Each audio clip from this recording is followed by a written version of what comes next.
Good morning, guys. I just wanted to go over some updates to what's going on with Florida Realtors and Florida statutes. First thing is for us to stay out of trouble for property managers. There's a class action lawsuit, and actually multiple ones, that are going around against property managers and landlords. The attorneys are searching for tenants who have either been evicted or required to move, end of lease, not renewing, etc. Looking for the lack of proper notice from the landlord to the tenants, and they're looking for the format of the notice, which is identified by the Landlord Tenant Act, and they're looking for the timing.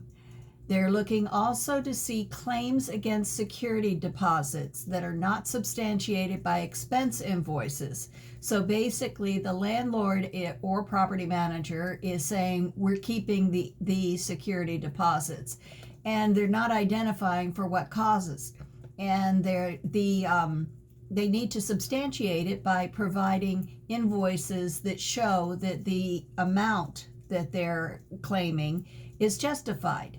And basically, when they go to lawsuit, they go to court. The landlord has to, or tenant or agent, has to go to court as well and defend themselves. And so with the defense, what the judgment comes in is not for the small amount difference between the actual expenses and the security deposit. It includes also attorney's fees, which are in the thousands and thousands of dollars. So be aware of this and make sure that the landlords are producing invoices for repair, replacement, cleaning, etc. Next thing is on the horizon for Florida Legislature. Squatters. Right now, the way it works is that the police will not get involved. They say it's a civil matter. So landlords have to file an unlawful detainer with the court. It can take 30 to 60 days to get them out. 2024 proposed Senate Bill 888 and House Bill 621, which would become effective July 1st, 7/1/2024, if it's approved, authorizes law enforcement to require immediate removal of squatters, unless the people that are squatting there, which is often the case, that they were dealing with somebody who took the identity of the landlord and actually maybe even created a false lease and collected money from the tenant. But that doesn't mean that the legal owner is being paid. So they're saying if the tenant can provide a notarized lease or valid records of payment to the legal owner of the property, then they will not evict them. They will not take them out, and they would have to be evicted. Now, challenge with this, as you well know, is that Florida doesn't require notarization of leases at this point. Now, what's on the horizon? We don't know. Would they require notarization of leases? We don't know. It's just that the tenant is going to have to provide something that there is no way they can provide.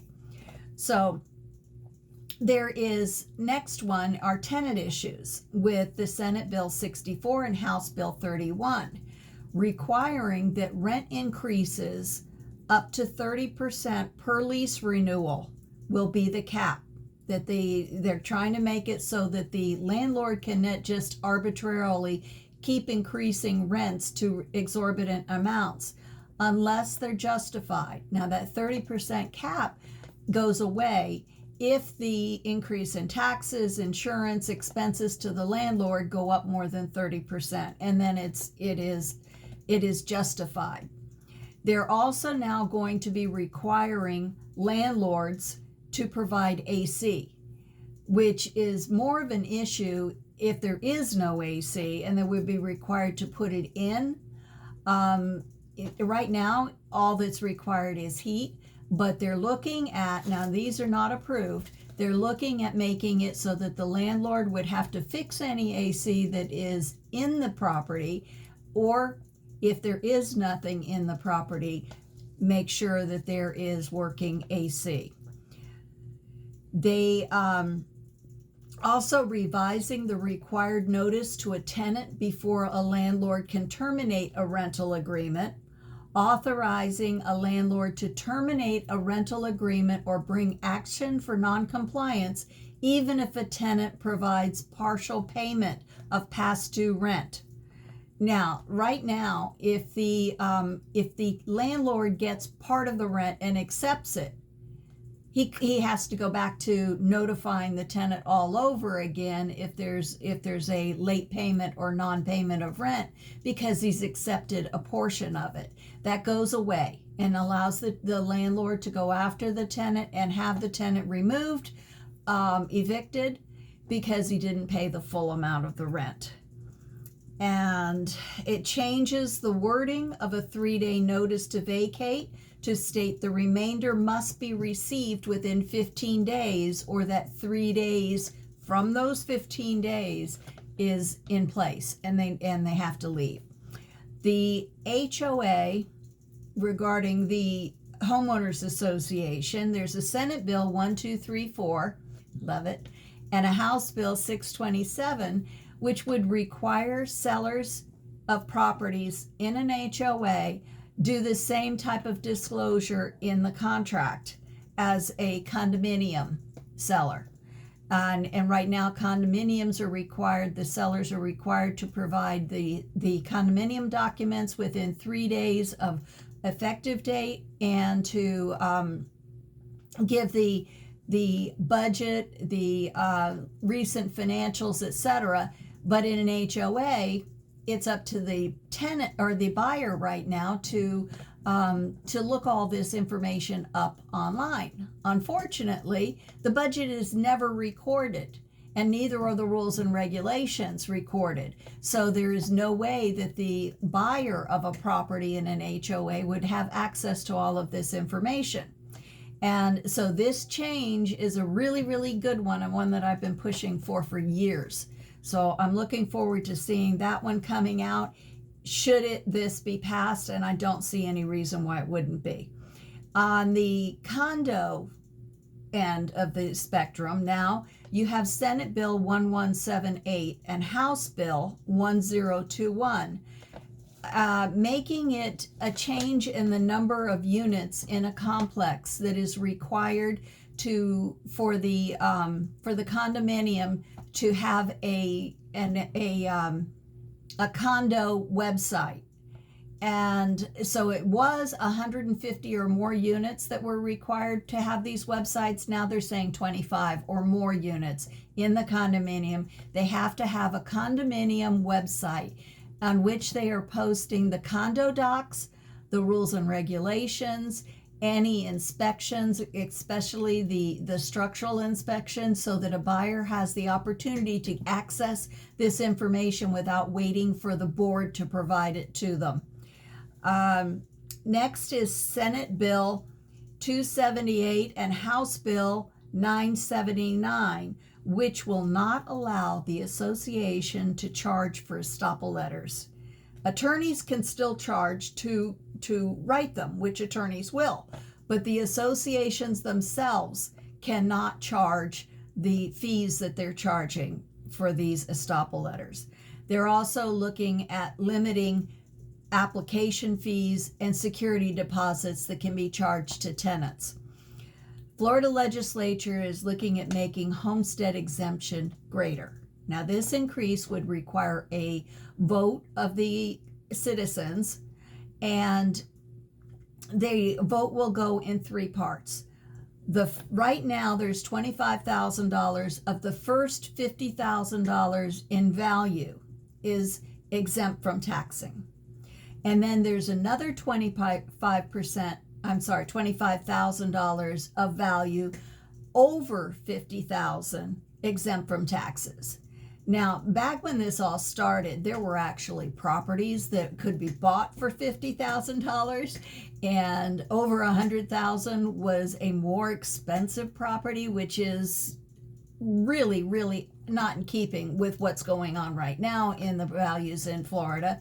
And so they are now proposing another $25,000 exemption above $50,000. So if you've got a property that is $50,000 or less, you only pay on the amount above 25,000. And then for properties that are more than 50,000, you have an extra 50,000 that would be exempt. So it would be raising the total exemption possible from 75,000 to, I'm sorry, from 50,000 to 75,000 that is exempt. The vote will go in three parts. The first segment of it raises that amount. The second part of it allows for annual adjustments for cost of living to increase the amount. And then the third part would be to say we want both. That we'll add the additional 25,000, and then every year the amount of exemption could continue to increase. Not a bad thing, and it's something to look at. Now, another big topic is adult dwelling units, and the because of the lack of affordable housing, the concept of allowing homeowners to add on to their existing single-family properties an additional dwelling. And sometimes you have an additional dwelling that is a granny flat, in which case it's fine. You can go ahead and do that. You can add it because it's part of the family and doesn't increase any kind of issues as far as it changing from a single family, because it is a family. Now, the issue is that these adult dwelling units could be rented. And if they are going to be rented, what is the effect going to be? Now, this has not yet been approved, guys. None of these things are approved yet. But know that it's being looked at and evaluated to see the impact on the infrastructure for the area, the schools, the roadways, etc., to allow more people within an area than were originally planned for. But the other issue is the question as to how adding this adult dwelling unit that you're going to be renting out, what happens to your homestead exemption? Now, you will not lose the homestead exemption if you currently have homestead exemption, but your homestead will only apply to the portion in which you live. So the adult living unit that is added to it is not going to have a cap. It will increase in value. And your own homestead, your property that you're living in, will increase in value as well, because you have added to it and increased the actual value of the property. Now, that happens if you add a pool. It happens if you renovate the house. Any changes that require that you pull a permit will increase the value of your property, because it does. So your taxable value should be going up. So just a heads up, these things are on the record as far as being proposed bills, and they have not yet been voted on. So looking forward to getting the results of these. Take care. Bye.